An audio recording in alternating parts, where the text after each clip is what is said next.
Hello, everyone.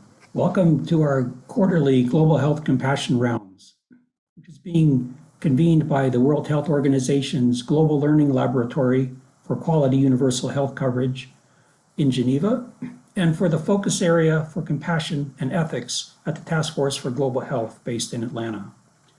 The purpose of these rounds is to share experiences, challenge ideas, and spark thinking on compassion in global health. My name is David Addis, and I'll be hosting this event with my colleague, Dr. Shams Syed at the World Health Organization. Thank you so much for joining us today. I'm delighted that the theme for today's rounds is compassion, WASH, and quality of care. Now, those of you who are familiar with WASH, water, sanitation, and hygiene, understand why WASH is essential for quality health services. But you may be wondering, what does WASH have to do with compassion, the desire to alleviate suffering? Well, we'll be exploring this question with some of the world's experts in WASH today. And I'd just like to say, by way of introduction, that the absence of water, sanitation, and hygiene is the source of incredible suffering around the world. And I'd suggest that to provide WASH, or to provide access to WASH in communities that don't have it, is itself a profound act of compassion. I'd like now to turn to my colleague, Dr. Syed, for some opening remarks and for him to introduce our first speaker. Thank you. Thank you very much, David, and greetings to you all, and wonderful to be with you. We're here today to explore the triangulation of compassion, WASH, and quality of care. And as David has explained, it's a really important triangulation. We recognize that the drive for WASH as foundational for quality of care has been clearly articulated in recent global publications, as well as lived experiences of colleagues and people around the world, particularly in the current COVID-19 context. We've also recognized that there are some pretty important technical documents that have recently been released by WHO and UNICEF. For example, the Global Progress Report on WASH in Healthcare Facilities, Fundamentals First.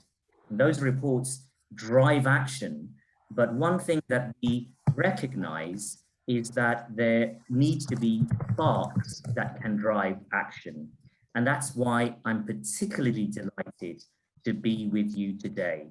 What might happen if we ignite that connection between WASH and quality of care with an injection of compassion? And that's the subject that we're really focusing in on today. We have a remarkable panel that will be sharing their thoughts with you. And I'm really honored to be able to facilitate this discussion with the panelists, as well as my dear colleague, David Addis from the Task Force for Global Health. Let's start with my colleague and good friend, Bruce Gordon. Bruce is the unit head of water, sanitation, hygiene, and health at the WHO, and he oversees a global portfolio of water and health-related work, ranging from development of norms on drinking water and wastewater sanitation to global monitoring of access to WASH and burden of disease. I've had the privilege of working with Bruce for a number of years, and he has a remarkable mind that I'm really looking forward to hearing today. Just to mention that prior to working at WHO, and he has a multi-decade history at WHO, he contributed to some of the work on development with a focus on children's health and environment.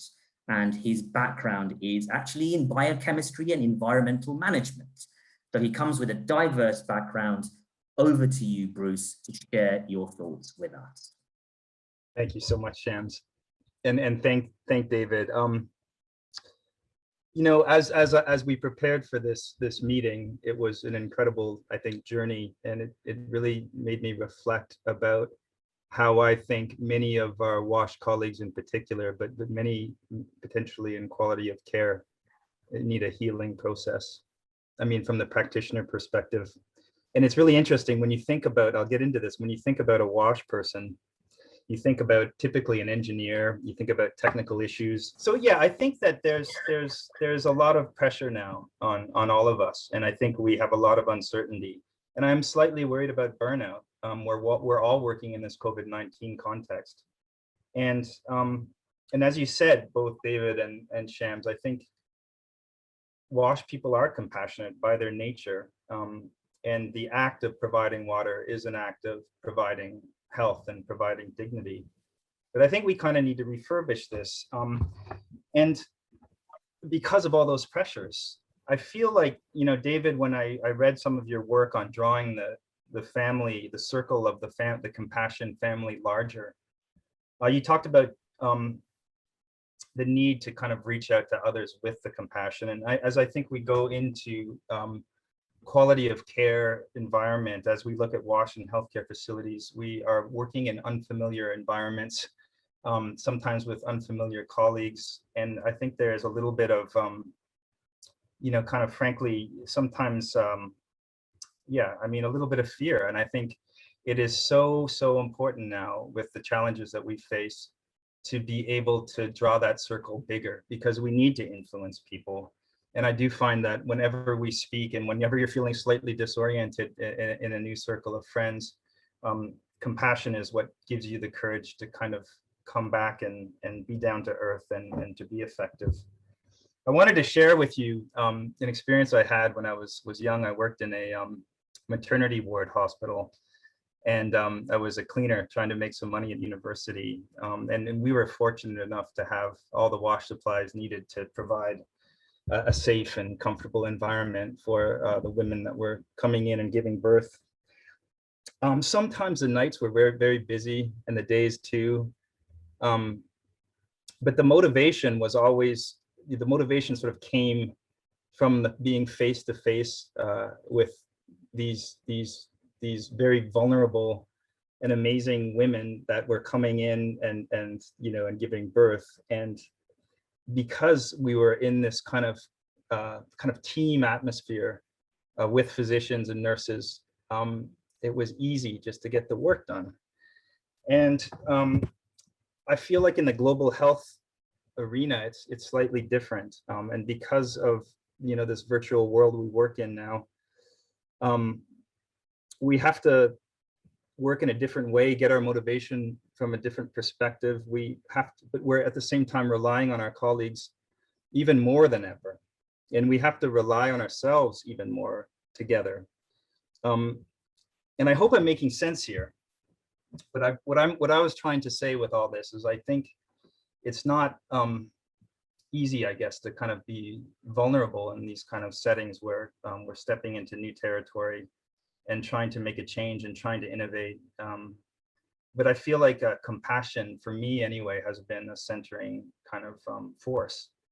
And, you know, and even before any type of engagement, whether it's a speech or just a discussion with a colleague, I find it really interesting just to think about that, to speak from the heart and to simplify and to build trust and do all those things that we sort of, I think, need to do to make an impact in this crazy global health world. So I've been inspired by everyone, my co-panelists and everyone on this call.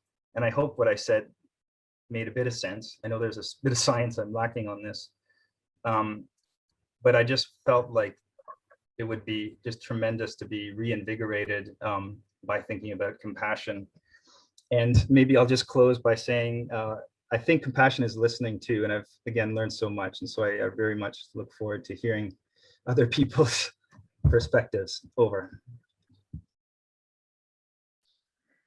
Thank you so much, Bruce. And you've given us such a clear, rich perspective, starting from your early years as well, on why the WASH community should be focused on compassion. And it was particularly interesting to hear your very candid comments on the linkages between compassion and courage, as well as the linkages between the current way of working in the global environment.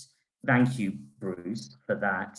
And if I may invite the panelists that will be joining this next session, Sheila, Stephanie, and Omar. And if we could see you all, that would be great. Now, it's going to be more or less impossible to introduce these three colleagues satisfactorily. They have a depth of experience on various aspects of the subject that we're discussing today. But let me summarize the backgrounds and of our three respective panelists. Sheila is an associate research scientist at the African Population and Health Research Center in Nairobi, Kenya, where she leads the Water, Sanitation and Hygiene subunit within the Urbanization and Wellbeing Research Unit. Her research interest and focus is in WASH issues in urban and rural areas in Africa, and she has led and managed several WASH studies in Africa, focusing on WASH and health, inclusive community participation in WASH, management of sanitation services, and participatory approaches in WASH services. Remarkably, she finds time to teach in both public and private universities in Kenya. Omar Al-Khattab is my colleague with 25 years of experience, so it's really going to be more or less impossible to describe all of that. But he has holding the position of Senior Advisor, WASH in Emergency with UNICEF Program Division in New York, and he's responsible for overseeing and coordinating UNICEF's emergency preparedness and response across the world, amongst others. And he's held various positions in his career, including the regional advisor for WASH with UNICEF in Middle East and North African Regional Office, as well, and that included a portfolio of overseeing work in over 10 countries. Importantly, he's also served as the chief for WASH with UNICEF in several really challenging duty stations, including Syria, Tanzania, and Pakistan. At an early stage, he headed the implementation unit with UNDP in Iraq for a period of 4 years. And importantly, he started his career in the private sector, where he worked for over 13 years before joining the UN system. Omar has a PhD and other degrees related to engineering. Stephanie Ogden. Stephanie leads CARE's work, water and development work, focused on system strengthening and institutional development to ensure sustainable, equitable water and sanitation services for all. And Stephanie joined CARE as the Senior Water Policy Advisor in 2013 and assumed the role of Water Team Director in late 2017. She's previously been with the Task Force for Global Health and Emory University at the intersection of WASH and neglected tropical diseases.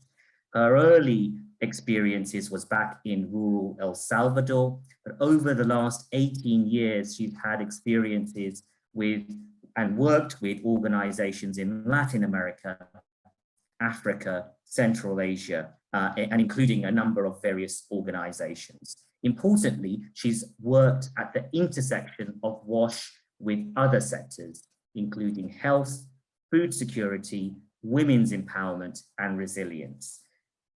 I'm sure you'll agree we have quite a phenomenal panel, and I'm going to ask just a couple of questions to get us started.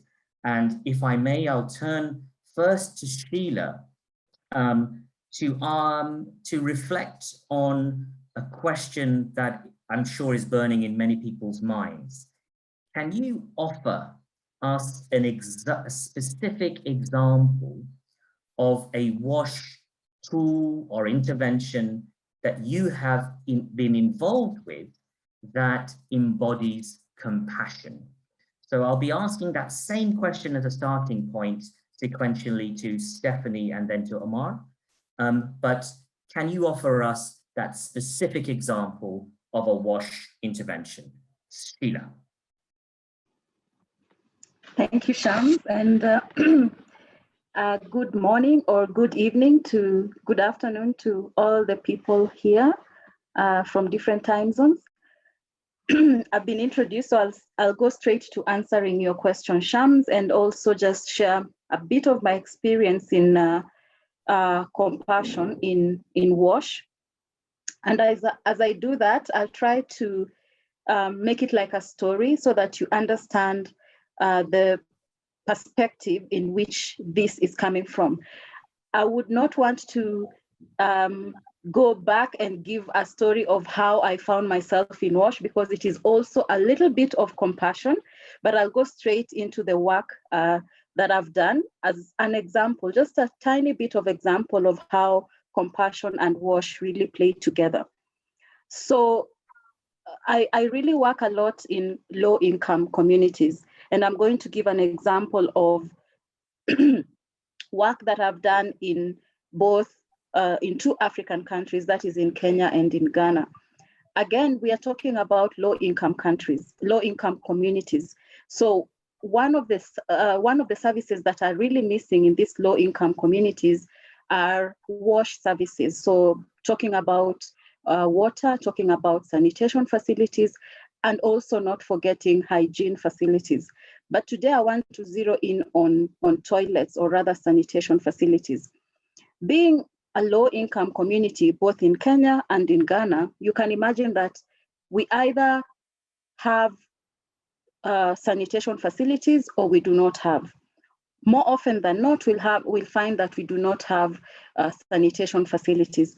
When they are there, they're oftentimes shared amongst communities, shared amongst households, shared amongst a lot of people.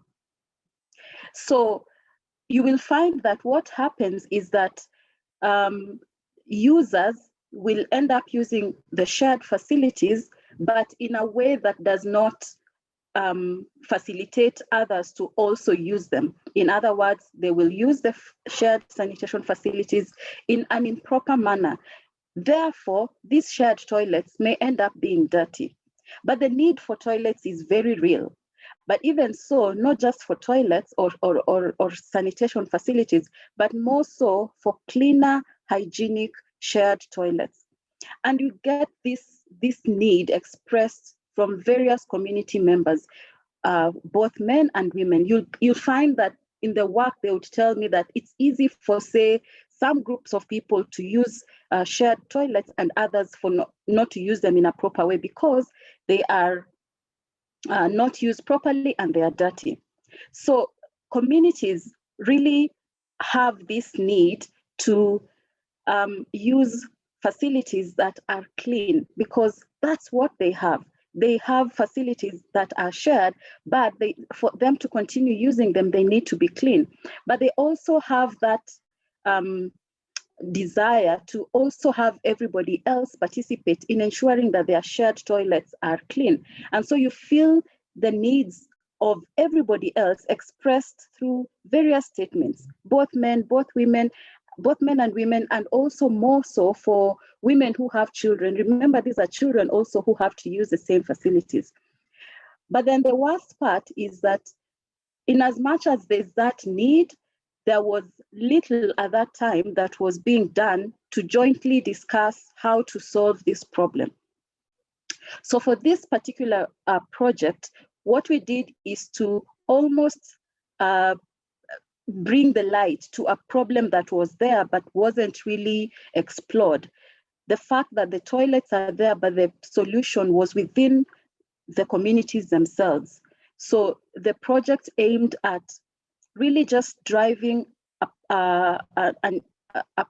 driving the community towards solving their own problem using what they already have. One is that we noticed that they already need cleaner toilets. We also noticed that there's that need within the communities to solve a problem that they already have. So what we did is that we initiated discussions amongst households, amongst compounds.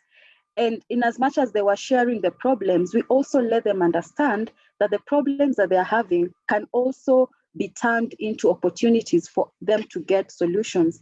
So what you're seeing is probably on one side a toilet that was oftentimes shared by a number of households. But that toilet is dirty. Now, in our discussion, we ended up asking them to come up with something that would enable them to move from a toilet that is shared but is not clean to a toilet that is shared but is clean. And there was the solution, because they realized that they can actually come together, work together, and come up with a solution towards their own problems and have cleaner, usable toilets. So remember, these are initiatives that are driven by the community, driven by the users themselves. So what happened is that the users decided a couple of households decided that they were going to come up with initiatives that are unique to their own compound and which can be implemented by their own members. On the left side, you see an example of what happened. One group, for instance, decided that we need a proper cleaning plan so that we can decide amongst ourselves and plan that every household is going to participate and every household is going to contribute in one way or the other towards the solution. The solution here in this case being cleaner shared toilets.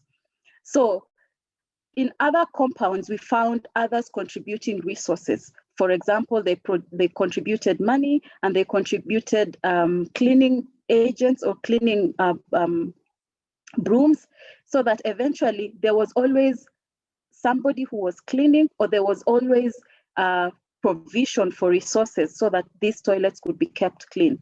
So eventually, after a period of time, what we moved from is that we moved from shared sanitation facilities that are not clean to shared sanitation facilities that were hygienically clean, that could be used by both men and women and children. But again, most importantly, is for us to realize that the solution was driven from a situation where users felt there's a problem, but also had that desire to help each other out, had that desire to realize, to drive initiatives towards cleaning their own shared toilets. At the end of the day, what we understand is that this project demonstrated to us that compassion can be a tool to show concern for others, but it can also be a tool that initiates action, community action, towards what can be described as something that is a common benefit to all the community members or to the users of shared toilets. In this case, in low-income settlements in both countries. So I think, Shams, I can end it there by saying that is just a bit of the experience that I wanted to share about what we've done in two countries. And probably over to you. I'll take comments and questions later. Thank you. Sheila, wonderful. It's such a clear example of an embodiment of compassion. Let's turn perhaps now to Stephanie for her thoughts on the same question. Stephanie.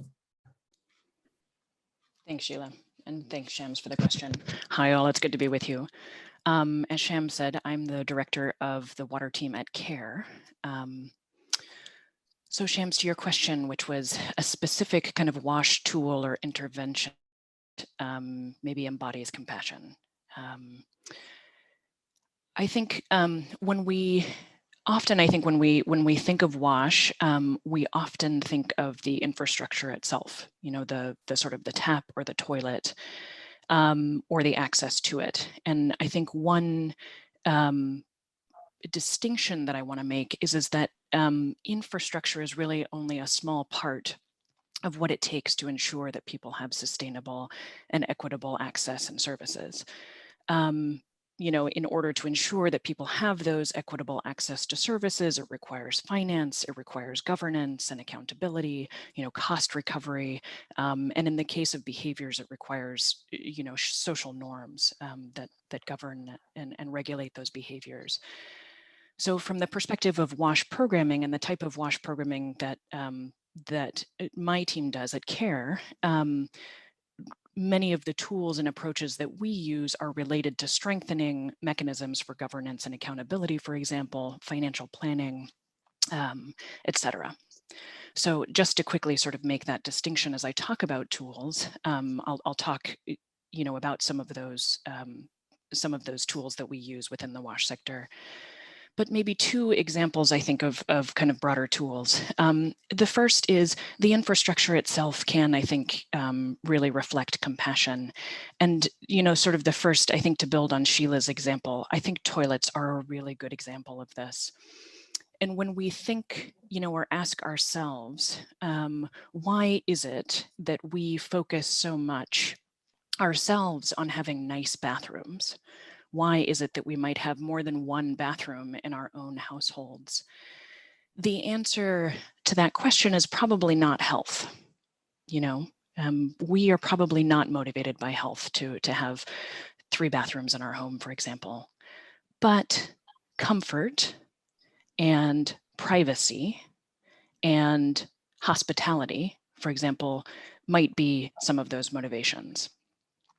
And I think that resonates all over the world in a sense, which is the motivations to have a working toilet or a comfortable place to use the bathroom is largely motivated by those feelings of privacy and comfort and a recognition that we're at our most vulnerable at that moment. And I think where that embodies compassion is if we remember that those are the motivations, that a latrine is not just a tool for public health, but it is a tool or an outcome that allows people to feel that privacy and comfort and dignity and safety, then I think both we will increase the the adoption of that and make latrines that are comfortable and usable and desirable. So I think the toilets themselves, I think, can embody that type of compassion, which is that it is not just a function of fixed place defecation for the purpose of public health. It is a place of privacy and comfort. In a more granular sense, thinking about some of the tools that CARE uses within our WASH approaches, I think some of the tools that really embody compassion are some of the participatory tools that we use to strengthen accountability. So for example, CARE uses a tool called the Community Scorecard. And it's a participatory dialogue, essentially, and it is meant to reinforce or strengthen kind of citizen-driven accountability for public services. So the idea is to gather stakeholders and allow a space or a formal mechanism by which citizens can evaluate public services and identify areas for improvement. And it is entirely a participatory dialogue, but I think what it does is really strengthen, again, that link between public services and the fact that they are in service to the community, as well as to local government, who are, essentially the duty bearers for those services. CARE has most often used this tool in the health sector to strengthen health facilities, for example, rural health facilities, but we use it a lot in the WASH sector to strengthen water services in particular. So, rural utilities or water services, to strengthen those links of accountabilities to service providers, water operators, as well as to municipal government, who often, regulate those services. So I think that's a tool, I think, that really embodies compassion in the sense that it is participatory, it is driven from the community, the needs are identified specifically within the community, and improvements are identified within the community to, such that service providers can improve those services. So I think those are two good examples, I think, from CARE's work. Definitely, thank you, and very clear, tangible entry points. Omar, let's come to you. Yeah, thank you. Many thanks indeed, Dr. Sayed. Really appreciate it. And a very good morning and good afternoon, colleagues. And I'm gonna keep it very simple. While I was preparing for the session and digging back into memory, I realized that I've seen more than what I would wish to remember in order for my life to continue normally. I've served, as Dr. Sayed had shared earlier, in many of the conflict-affected countries, including Syria, Pakistan, Iraq, and spent prolonged times in countries like Yemen and yeah, and I've overlooked the portfolio in MENA, which was not short of conflicts. I couldn't but, use some examples from Syria, beautiful Syria, a country that is extremely close to my heart. I can't forget my memories in Aleppo and what we were able to achieve, lifting part of the burden off the shoulders of children and women. Quite frankly, some of us never made it out of Syria. May God rest their souls in peace, and others who did go out, but at a very heavy price. During the infamous water cutoff in Aleppo that some of you may have heard of, that started in August 2015 and it lasted for over 1 year. I spent 1 month in Aleppo to spearhead UNICEF's response. We were doing really great work, massive work there, and literally saving over 1.5 million people, nearly half of whom children. On the night of the 14th of August, I still remember that night to date at 10 p.m. exactly, as children were gathering to collect water from a water point in Saha Square, which is the clock roundabout, if you like, which was opposite to the Aleppo Governorate building. A mortar landed from eastern Aleppo. It claimed the lives of 12 children. 12 children died with a flick of a coin. Why did that happen? What did those kids do to deserve this fate? It appeared that water in itself had become a deadly weapon. I burst into tears, and I don't shy away from admitting that I do cry. And it was a life-changing experience. And unfortunately, those kids never had their last drink of water before they died. I struggle to date every day as to whether I am responsible for this or not. Of course, we immediately changed our water supply strategy in order to protect children and prevent them from collecting water on the streets. And we decided to pump water into the water supply system. Maybe I'm simplifying it, making it seem like the most normal thing on the face of earth, but that was never heard of. It was very innovative and very complex. When we started the pumping exercise into the system, I went there to witness the first trial in a place called New Aleppo district, a very prestigious district in Aleppo. And after hopping off the armored vehicle, and I looked upwards, and I saw people lined up in their balconies praying that this thing would be successful. Looking up, I saw my daughters, I saw my late mother, and I saw my grandmother. They're normal people, just like the rest of all of us, just human beings. Finally, it worked, and the people in the balcony started cheering. And then all of a sudden, a gentleman descends from his apartment and offers us tea, which we accepted and drank happily. I was then approached for a TV interview, and as I was doing it, I fell in love from the first sight, and I hope you don't misunderstand what I'm saying. I was approached by a 10-year-old girl, and she introduced herself. Her name was Zizi. She told me that I speak like her father. That's when I realized we were country fellows. She was gorgeous, very outspoken, very outgoing, remarkable. And she reminded me of my two daughters. We took several pictures, which I shared later on with my wife and with my daughters. The following day, I visited the so-called 1070 housing complex, which was a shelter for IDPs in Aleppo. And I cannot forget the sight of children carrying water jerry cans whom weren't able to walk with their straights back, carrying those. I can't forget how they started with a full jerry can of water, continued to spill the load as they moved, climbing their way up to the 5th story, until they ultimately reached their apartments with virtually nothing in those jerry cans. I can't forget the sight of those children whom ended up with serious back injuries and may have resulted in permanent deformations. I can't forget a lady whom I met among others in that very complex. Around the age of my late mother, she was collecting water in 2 jerry cans in hand and heading up her apartment on the 5th floor. I asked myself, but why does she put up with this? How is she capable of carrying this load? I simply started shedding tears, and I immediately asked her permission to help her. I carried a couple of jerry cans and walked her, and she walked me up to her apartment. On the way upstairs, she told me a bit of her story. Her husband was handicapped and she was taking care of the household.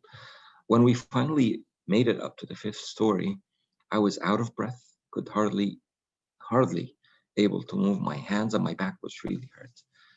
How did she endure with all of this? And certainly pumping the water in the system did resolve this issue. One of my cross-line missions in Syria into the opposition-controlled areas, I met with local communities, allegedly armed opposition groups, and following lengthy discussions, I came to know that they haven't had power supply, electrical power supply, or drinking water for the past 4 years. When inquiring about their drinking water supply, they showed me a funny steel structure, which I've never seen before. And this thing turned out to be a locally manufactured hand pump. A little child, wished to show me some courtesy. He started operating it and offering me a drinking water. When I drank it, I realized I was drinking sewage. It was all the groundwater aquifer was collecting all of the sewage and the agricultural drainage, and that's what those people have been drinking. In Syria country office, they used to call me Mr. Note for the Record. And just for everybody, note for the record are used when you need to break the rules. And I was never short of using those in order to serve the people. I spent over 1 month in Yemen in 2016 at the outset of the infamous cholera outbreak. And one day I was really fed up, being stuck behind the desk and preparing the response strategy, not knowing the ground realities, and decided off to the field. So they took me to the so-called fish market in Sana'a city. I visited several households to better understand the behaviors and so forth. And after concluding, as I was walking back to the armored vehicle, I saw an old lady sitting on her porch. I approached her and inquired about her health and well-being. She responded, "We lost our livelihoods, we lost family, and now water is causing cholera. I am waiting for death." I was stoned and could do nothing but tap her on the shoulder, kiss her forehead, and pray for her. And of course, this was a big driver for me. I'm full of stories, so in the interest of time, I'll leave it there. And thanks for your attention. And back to you, Dr. Said. Thank you for that. So we've heard 3 really piercing perspectives on 3 different but mutually supporting and interdependent concepts and practices and experience. Digging back and taking a second round of really very quick perspectives, and maybe turning again in the same sequence from Sheila to Stephanie and then to Omar. In your opinion, how do you see your work on WASH being a vehicle for compassion and quality of care? Just thinking about what you've heard from the other panelists, as well as your own experiences, how do you see your work on WASH being a vehicle for compassion and quality of care? Sheila, first. Thank you, Shams. I would want to answer that, but by reiterating what I think Bruce or one of the panelists actually talked about. Maybe Bruce was actually, I think it was Stephanie. And the question here is, whenever we are going out to, whenever we are working with communities and trying to increase coverage of WASH services, sometimes, actually oftentimes, it is not about health. It may not always be about health, but it's about privacy. It's about comfort. In the example that I've shared, there wasn't much that was mentioned about health, even though it is actually an end goal. But the driving factor was sometimes something different to health. It was about women wanting to be comfortable in the toilet. It was about women wanting to have some place that they can have their visitors go to when they visit. It was about the fact that you want your home to be homely or welcoming. So it's sometimes more social than it is about health. So I feel like it is from that example that we can borrow from compassion and use it as a driving factor towards increasing coverage of services, or towards increasing WASH in particular. I think about an example where, and this example always also just, it was one of those that really made me continue working in WASH, because I was in the community, and a neighbor did not have a toilet. So what they did is that they sneaked into the neighbor's toilet to use it. But because the neighbors know that, they would sometimes keep their toilets locked. But you should have seen this neighbor who sneaked into his neighbor's toilet to use it, how he ran away because he was found out. It was almost funny, but it was so heartbreaking to realize that this is someone who's running away, or who's quote unquote sneaking in to use something that is so basic like a toilet. Yet for us, many times we don't think about the fact that somebody somewhere doesn't even have that privilege to have water, to have a toilet, to have hygiene facilities. So I guess the main thing is using it and using compassion and working with communities to realize that this is not just a need, but communities can also drive the access to services through what they go through every other day. Thanks, Shams. Thank you so much, Sheila. Stephanie. Yeah, I mean, I think going back to David's opening remarks, which is that the absence of WASH causes suffering. And so therefore, the provision of equitable and, fair and reliable WASH is an act of compassion. It is also true that WASH is a foundation for health. It is essential to health, and therefore we can't achieve health without it. So I think as we talk about quality of care and health as as an outcome, we must talk about WASH as a foundation first. And I think we all believe that. But I think to build even further on Sheila's point there, and kind of the same thread that we're talking about, WASH is a public health intervention in the sense that it is essential for health, but it's, and water in particular is essential for everything. It's essential for income generation, and it's essential for agriculture, and it's essential for building shelter. So, in many ways, I think we tend to see WASH from a sectoral lens, as if it's a public health intervention, when that doesn't reflect the lived experience of communities. Because for communities on a daily basis, for example, in the WASH or the health sector, we distinguish between access to water for domestic use, for example, from water for productive use, or water for irrigation, for example. But from the lived experience or the perspective of communities, the water for domestic use and the water for health and hygiene is the same water as water for irrigation, or water for building shelter, or water for income generating activities.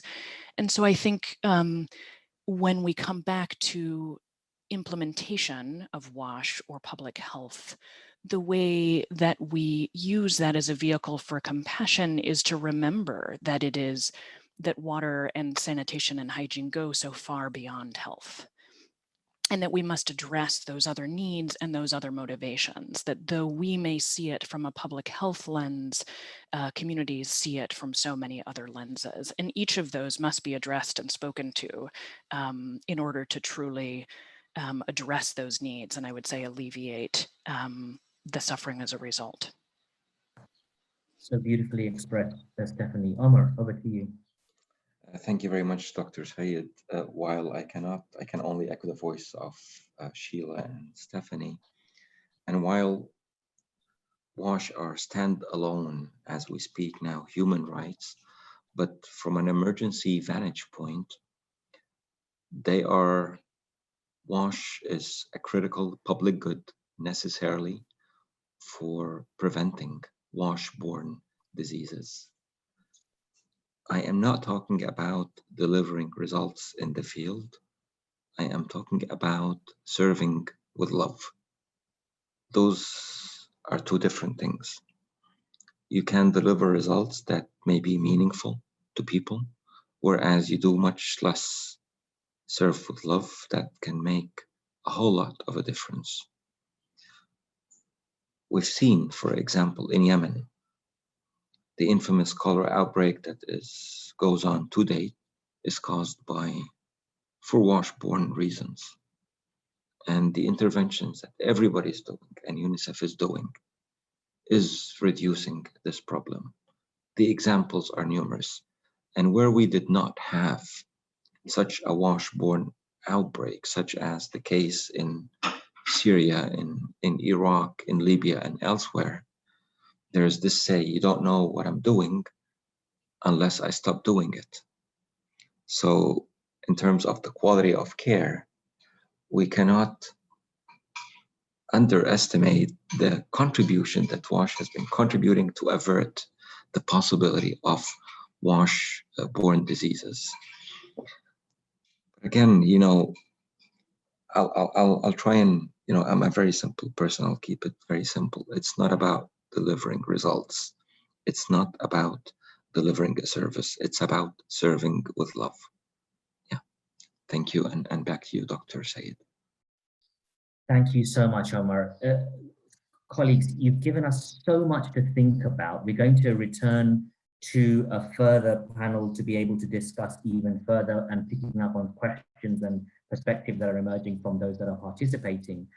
But we now will move into just the next section. And for that, I'll hand over to David. David. Thank you very much, Shams, and thank you, panelists, for really moving and inspiring and challenging words. We'd like to move now to a short presentation by Dr. Maggie Montgomery. Maggie's an environmental engineer who serves in the Water, Sanitation, Hygiene, and Health Unit at WHO. And she works particularly to improve access to WASH and sanitation, particularly in healthcare facilities. As you'll hear from her, this is a topic about which she's passionate and cares deeply about. Dr. Montgomery has years of experience in East Africa and working in the United States in various WASH projects. And Dr. Montgomery will be helping us to figure out, how do we make the case? We've heard some technical examples. We've heard how compassion inspires the WASH work, how it provides dignity, how it provides, how compassion encourages a sense of connection and community action. But we've also heard that it's really about serving with love. Dr. Montgomery will help us understand better, how do we make this case for the role of compassion in WASH. And Maggie, the floor is yours. Great, thank you so much, Dr. Addis. And just to say, I've really already been inspired and my heart's been torn a bit, and really have appreciated all the thoughts from Sheila, Stephanie, Omar, and Bruce. So hopefully I won't disappoint you all, and I can add to that. I do just have 4 slides, if you could pull those up. And the first is a photo, and it's from a maternity ward. I put it in quotes because when I stepped into this maternity ward, and this was recently after I'd had my first child, in a place that looked nowhere near like this place. I gave birth in Geneva, Switzerland, and things were gleaming, and it was still scary, right? Because as any new mother knows, it is almost an out-of-body experience. And when I saw this ward, I also came to tears, thinking that women were expected to come to this dirty, scary, awful looking place. And then when I read the statistics, which came out, I think it was 2 or 3 years ago now, on quality of care in low and middle income countries, which showed that more people die from poor quality of care than from not accessing care. And the numbers are 5 million that die from actually showing up to a healthcare facility and not getting the services they need. It all made sense, but I thought, how can this be? You know, we work in global health. Our whole aim is to make sure that people can have at least the basics. So certainly this was an inspiration for myself. To the next slide, please. We've heard a lot from the panelists as well about listening to communities and working with communities. And there was a survey done 2 years ago called What Women Want. And the #2 demand for reproductive services ahead of medicines, ahead of, you know, more technical solutions was WASH. And I thought this was really telling because they weren't asking about WASH, they were asking about reproductive services. But for women, it was so critical, and it goes so much beyond, you know, not having your baby or yourself die of sepsis because, you know, you're giving birth in an unclean environment.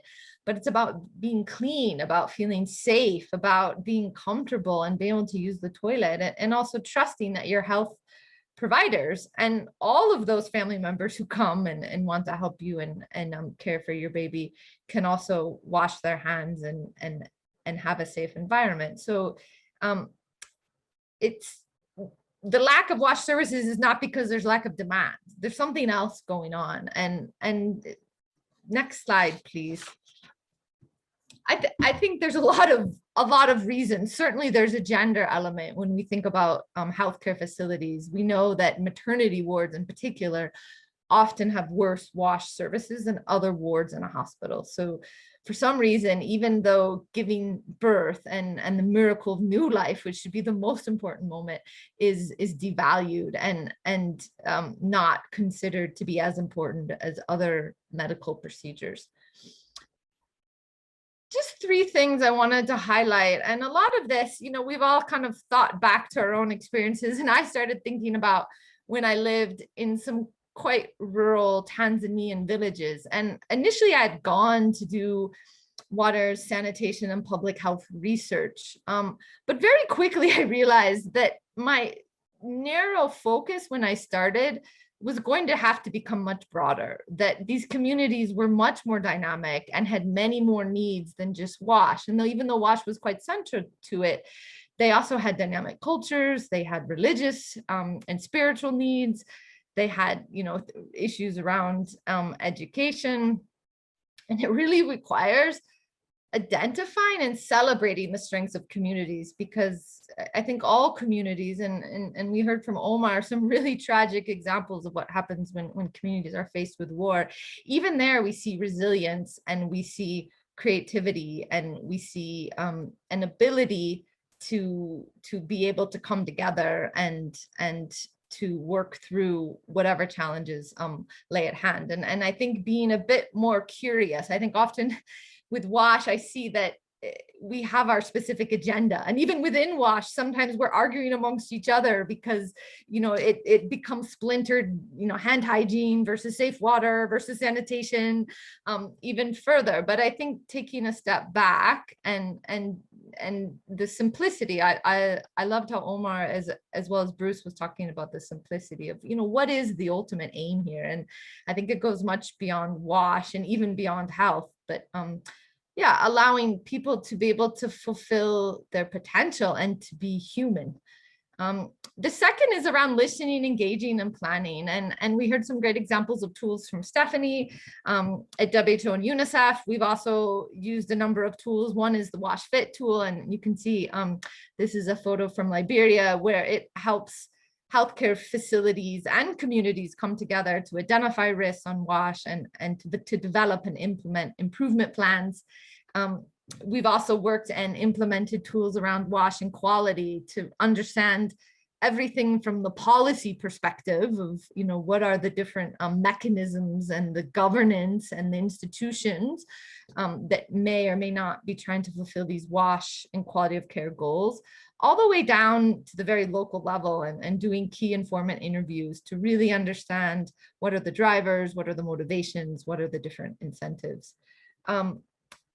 And the last thing that I just wanted to highlight is, the implementing sustainable WASH technologies and hygiene behaviors. And this may seem obvious, but I often think that there's a lot more local innovation and solutions, not only to the technologies themselves. You can see an example of a solar panel to pump water to a raised tank in Mali. You can see the very simple example of, starting with a bar of soap, and often we've found that soap can be one of the most challenging commodities to keep in place in a healthcare facility. But once there's a sense of ownership and a sense of agency within the facility, both the providers and the users, all of a sudden the soap doesn't disappear, and you don't have to chain it down or try to think of all these workarounds about how do we make sure that there's soap. It's great for us to come in with our ideas from the outside, but many of these ideas and many of this ingenuity already exists. And anyone who's spent time in resource poor places realizes that everyone's an engineer by birth, right? They're constantly building things, fixing things, innovating, because they don't have a shop where they can just go to and when something breaks.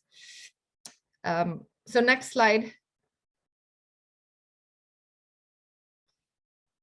So just to end, and lots of others, and including the four panelists that we've already heard from, have talked about that WASH really is dignity.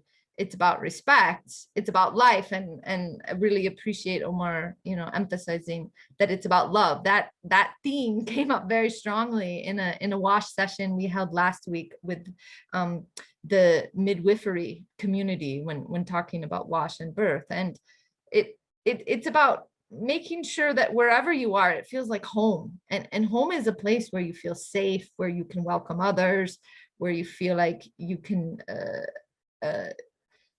challenge each other, but in a really constructive way. But there's also lots of real risk that go beyond infectious disease when WASH isn't there. And in particular for women who may have to use unlighted toilets, who may have to walk long distances to find water, they really risk all kinds of physical and other types of sexual abuse, which is completely unnecessary and is something that most certainly can be prevented. So I'll stop there. Those are just a few thoughts from my side, and happy to discuss further in the panel. So thank you.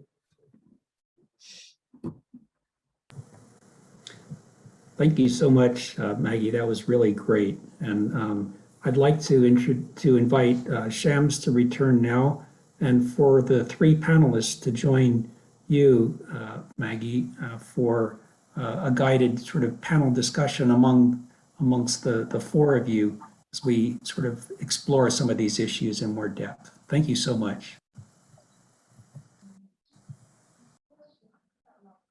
Colleagues, we've heard very interesting perspectives from all of the panelists.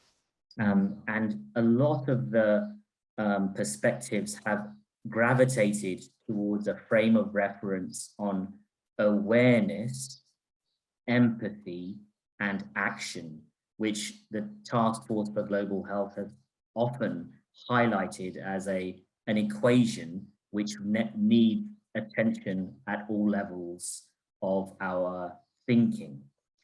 So I would challenge us perhaps now to move to the next part of this discussion, to ask each of our panelists, when it comes to that third element of that awareness, empathy, and action, where do we need to go? And I know that we're always challenged with time, but the question really focused on what action might we take immediately based on our discourse today? So again, thinking about we have had some wonderful examples around how we need to be aware collectively, empathize with our fellow human beings, and then take the necessary action to move beyond empathy to compassion. But what action might we actually take immediately based on our discourse today? And I might just turn to Omar first, then to Stephanie, to Sheila, and to Maggie to wrap us up. Omar. Thank you very much, Dr. Sayed. And from a WASH and emergency perspective, emergency WASH response is not a job.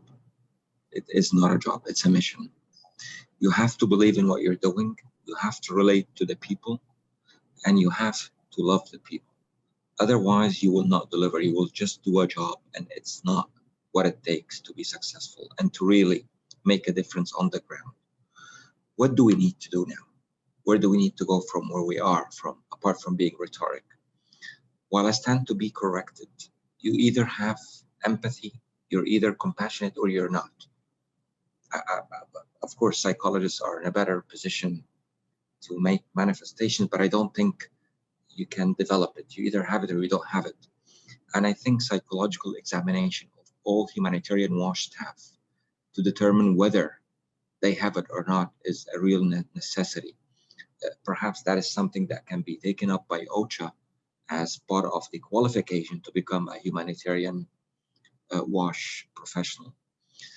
Unfortunately, WASH, the classical WASH, deals with objects and things and not human beings. It's about a building, it's about a pipeline, it's about a facility. And at university, they taught us that engineering perhaps is one of the best things that had ever happened ever since chocolate. But they never taught us that these objects are meant to serve human beings. I think we need to teach the engineering students at university that engineering is a means to an end, and it's not an end on its own. The end is human beings. Perhaps we need to introduce a course, to that effect. Finally, and as an immediate action, I think we need to engage more female WASH humanitarian colleagues.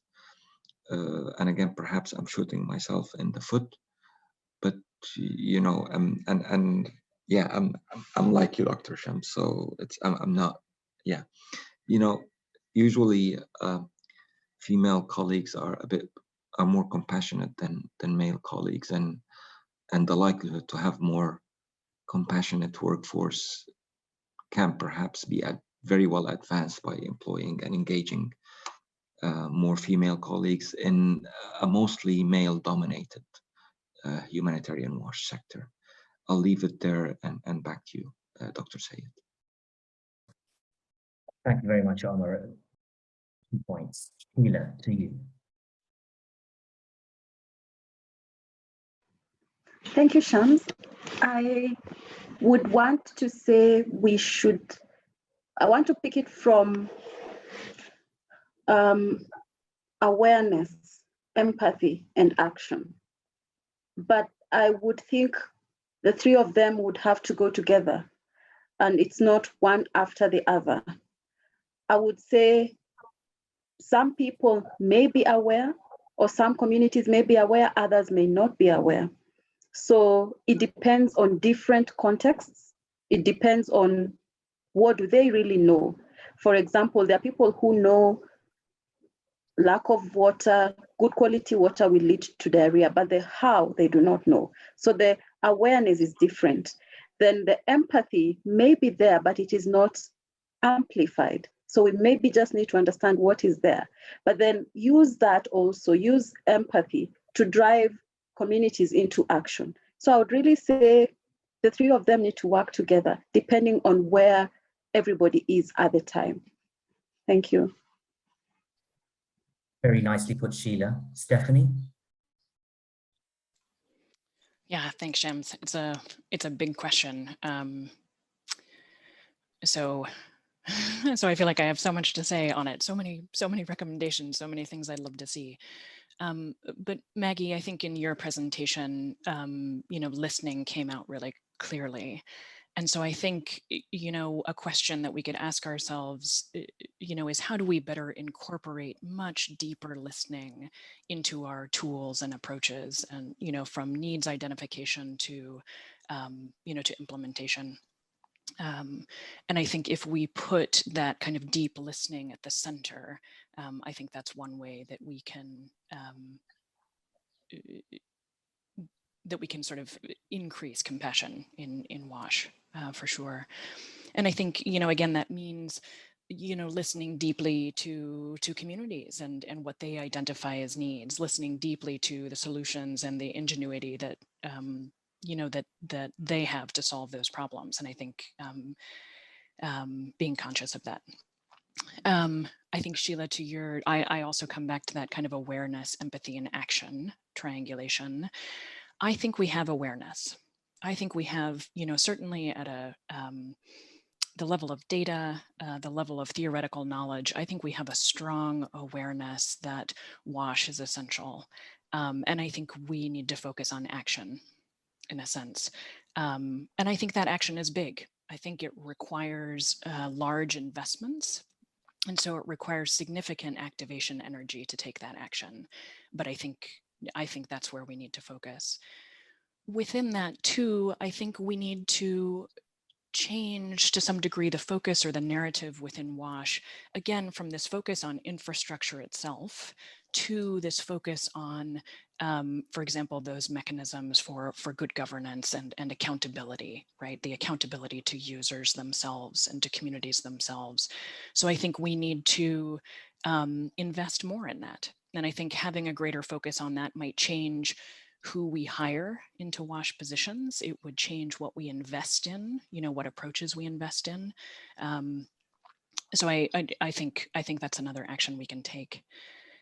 And then I think from, sort of an immediate and practical level, how do we each within our workplaces practice compassion on a daily basis? So what are the spaces by which we can, if compassion is a practice, then what are the spaces by which we can open up that practice? And I think center ourselves back into, and Omar, I think you've really highlighted this point, which is that many of us in the WASH sector, as many other sectors, are motivated by the desire to serve. And so how do we center ourselves on a daily basis back to that idea of service, and sort of how do we practice compassion on a daily basis such that we are well practiced at it, and it, is, then it becomes a natural element of our work. Wonderful. Thank you, Stephanie. Maggie, to wrap us up. Yes, thank you, Dr. Syed. So I'm going to build upon the points that many others have already said, because they all really resonated. I think the idea of bringing compassion to the forefront and doing that through the social justice movements that we see everywhere. I mean, I'm so inspired what's happening with the climate social justice movement, the Black Lives Matters, the Me Too. I mean, it's like this energy is palpable of what individuals, when they come together, can do. And politicians listen to the voters. We're seeing lots of examples that voters do have a voice, and the more voters we get together to amplify these voices, I think the more that we will be listened to. And I think it's particularly relevant also with the private sector, right? They want consumers, so consumers also have power. So I think we need to bring that issue of compassion and WASH more to the forefront.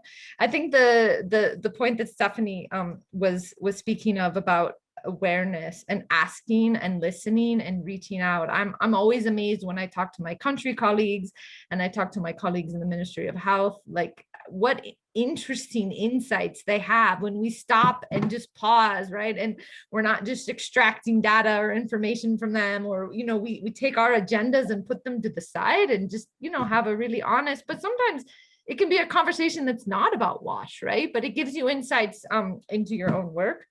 I think the third thing is quality over quantity. And we have to figure out how we can better measure quality, how we can better detail and highlight through case studies and other examples. You know, we will continue to have to measure number of people served, number of pipes put in, but I do see a shift towards better measurement of quality and better articulation of quality. And I think we can do that more in our work. I appreciated Omar's example about education and engineering and how we have people see, you know, the human face of it. I think it's also about having more multidisciplinary teams, right? Having anthropologists and nutritionists and psychologists working with the engineers, right? And putting that all together. And I think the last is about females and compassion, because Omar, I think you're probably one of the most compassionate people I know, and you're male, and many other of the males on this webinar are also quite compassionate. But I think it's, how do we reward compassion in a professional workplace? Because I think we see that the feminist movement failed because women just stepped into men's shoes and men's suits and tried to do everything the men were doing while still doing everything at home, right? But maybe we need to shift the whole model of our professional workplace. And I think within global health and within the UN, we have more latitude to, you know, it's fortunate we're not in the private sector. It's not just the bottom line. So we should be actually the forefront and in how we reward compassion, how we mentor compassion, and how we make sure that should be part of every performance review. So that's it. Wonderful, Maggie. Again, a range of thoughts that have been put forward, and hopefully this is building our case and energy for compassion. So just a couple of points that really jump out with Omar, the workforce development, very clear articulation of that.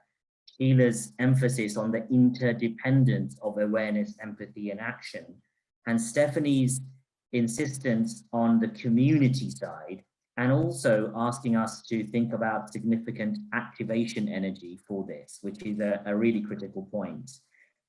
Maggie, your point about social mobilization, social movements and mobilizing that voice is really important. And your last point on measurement is one that we can't forget, because we have to be able to hold our ground in discussions which are technical in inverted quotes. I'm going to hand over to David for the questions and answers that are emerging from the audience, and I recognize that there's quite a few.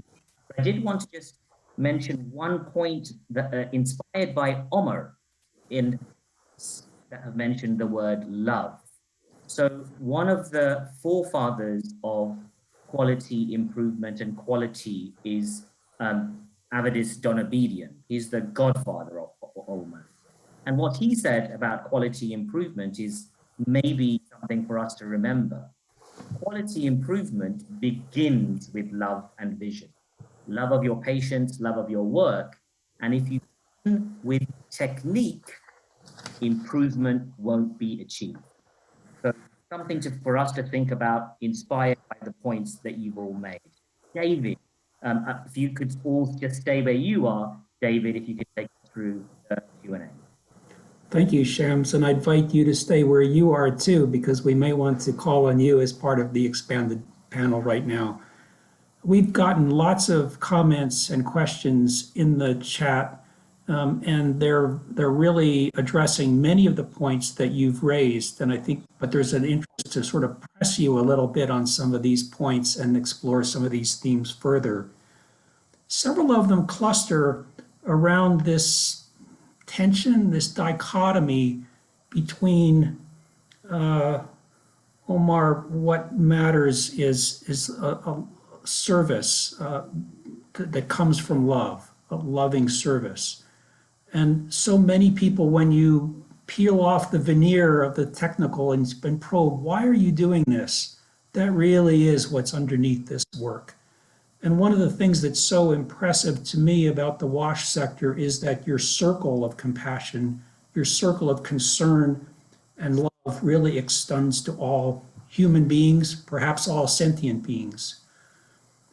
At the same time, we have, as Stephanie has argued, we have awareness of this need. We have certainly a lot of action, maybe not enough, but there's a lot of action going on. and yet the need remains so great.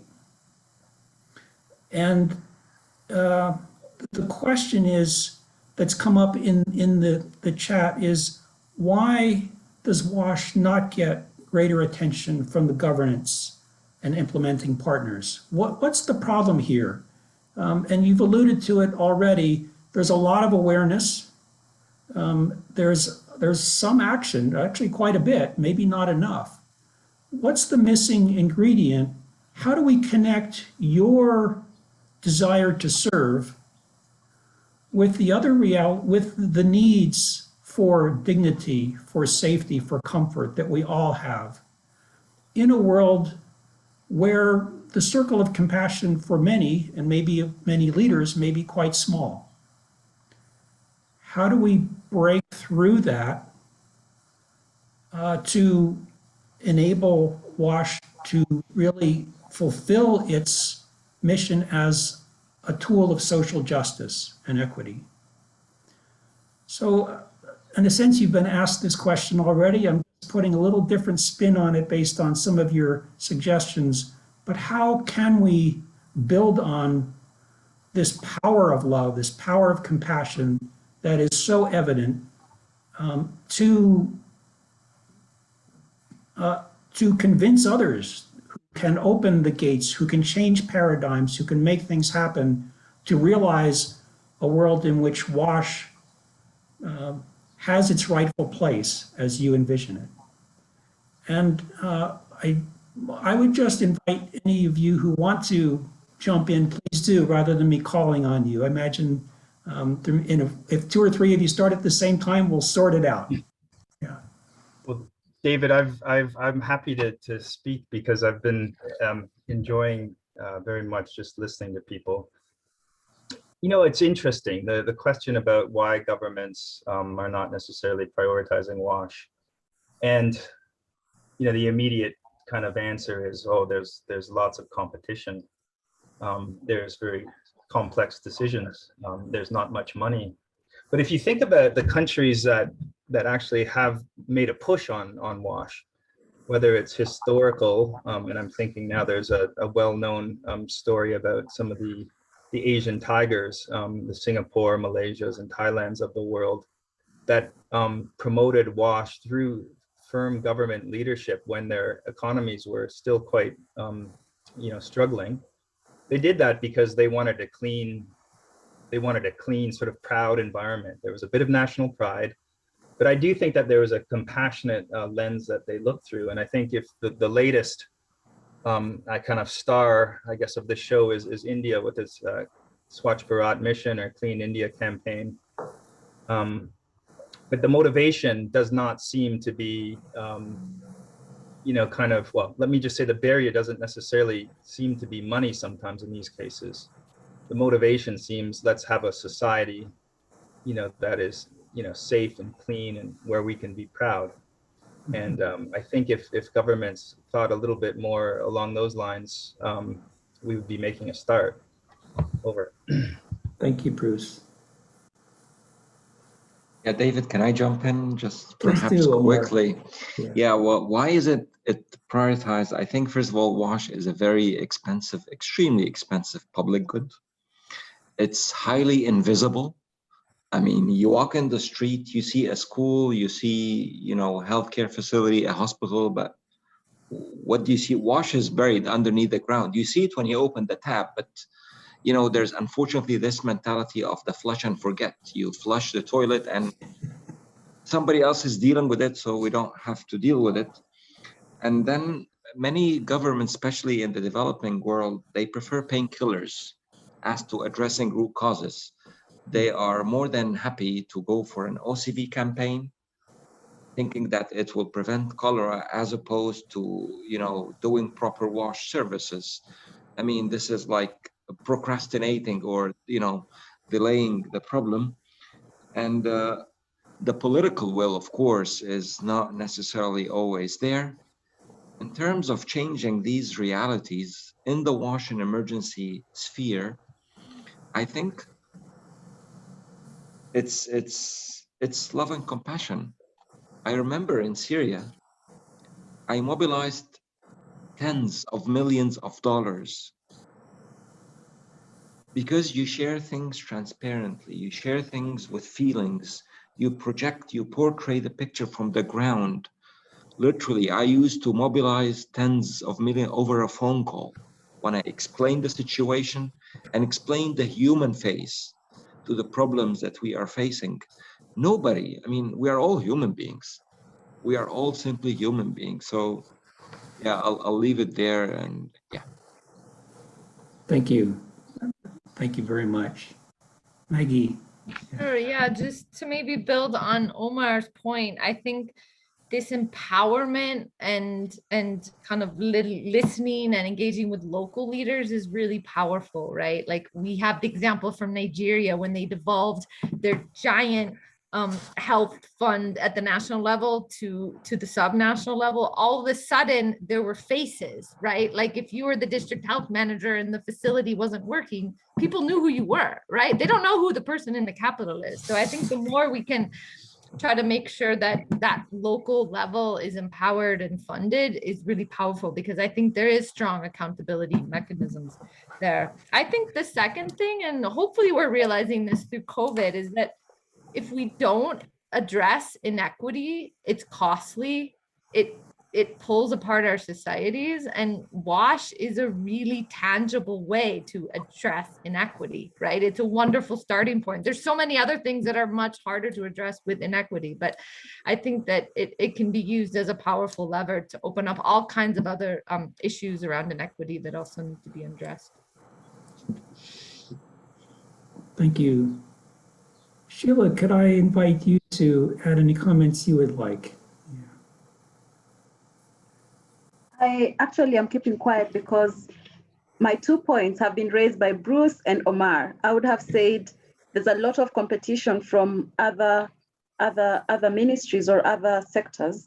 And then secondly, it's this example of, or this point that WASH is not as visible as it should be. No, it's that the invisibility of WASH, for example, and I like this example when there's somebody who asked me, why should I invest in a toilet when I need that money to buy cooking oil? So it's that example that makes you think about what people are thinking.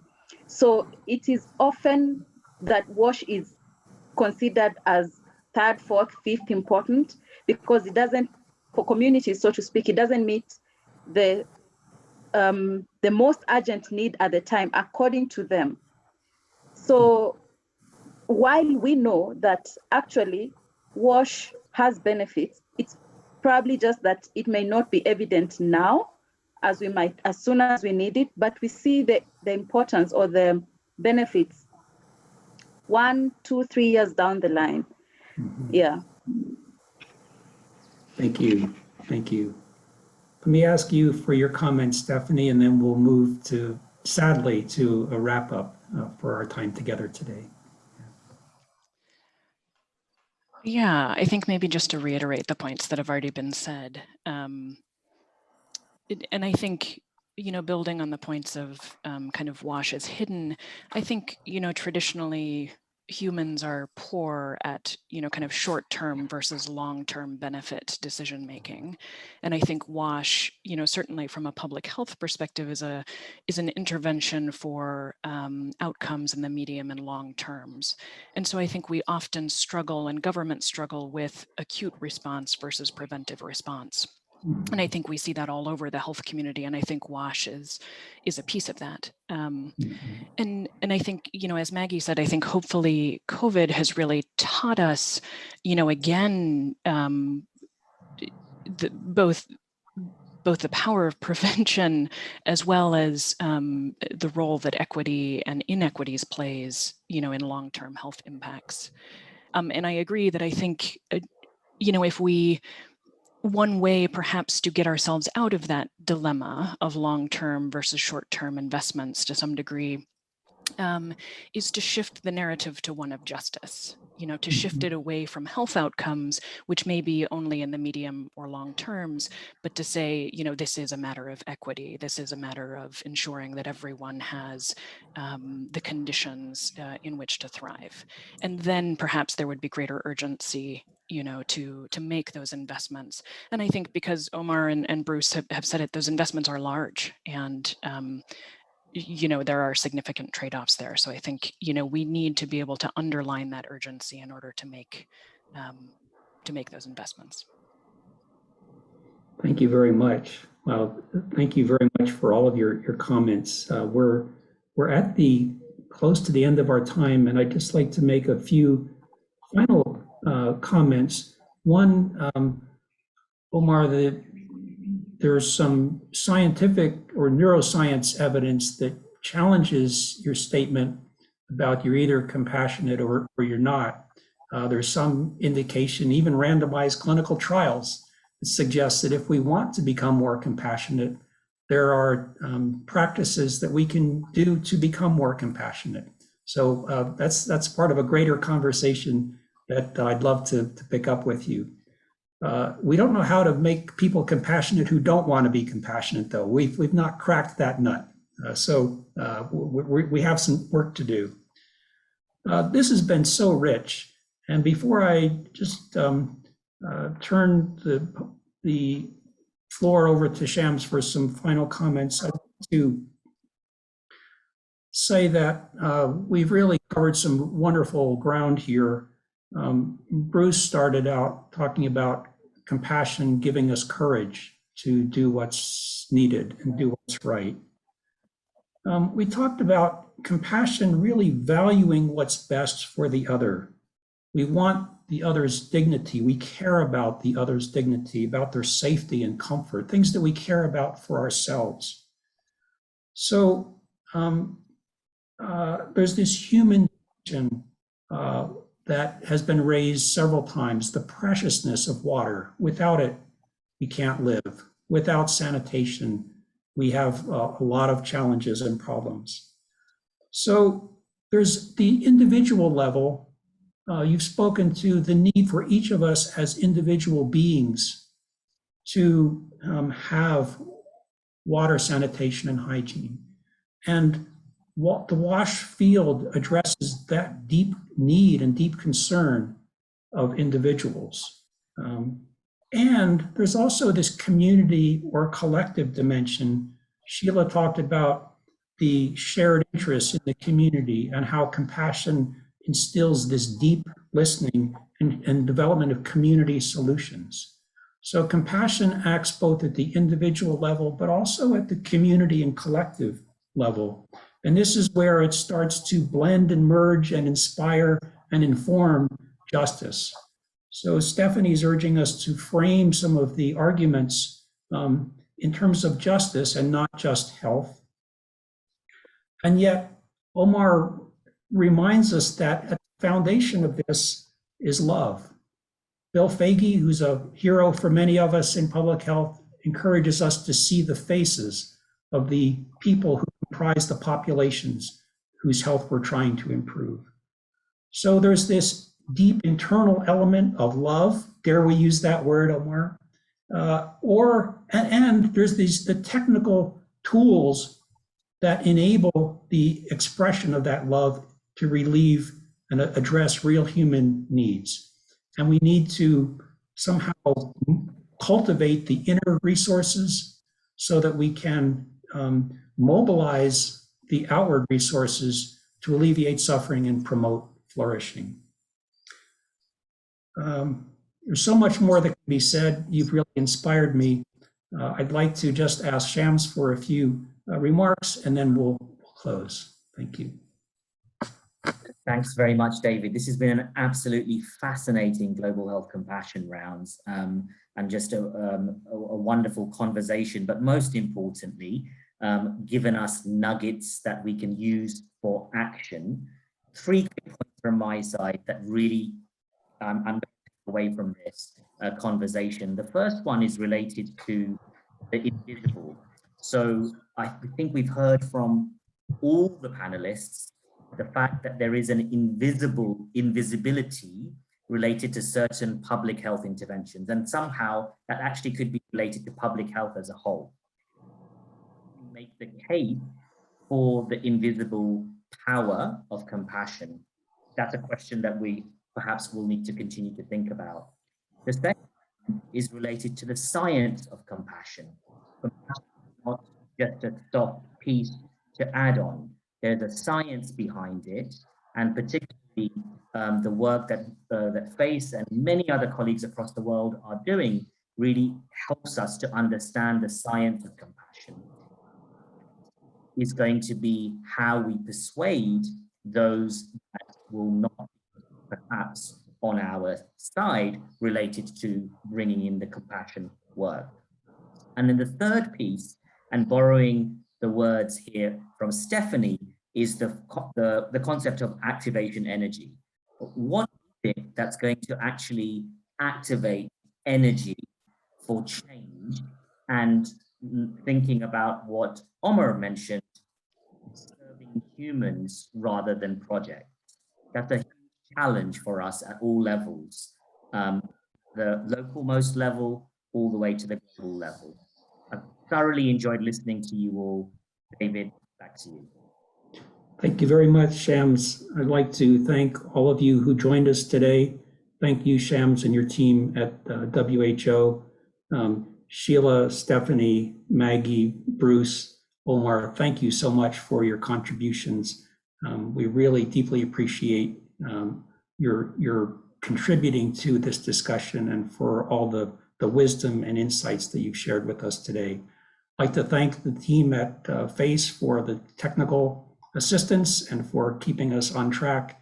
And we look forward to seeing you all next time. We are planning to have our next Global Health Compassion Rounds address the issue of neglected tropical disease and compassion.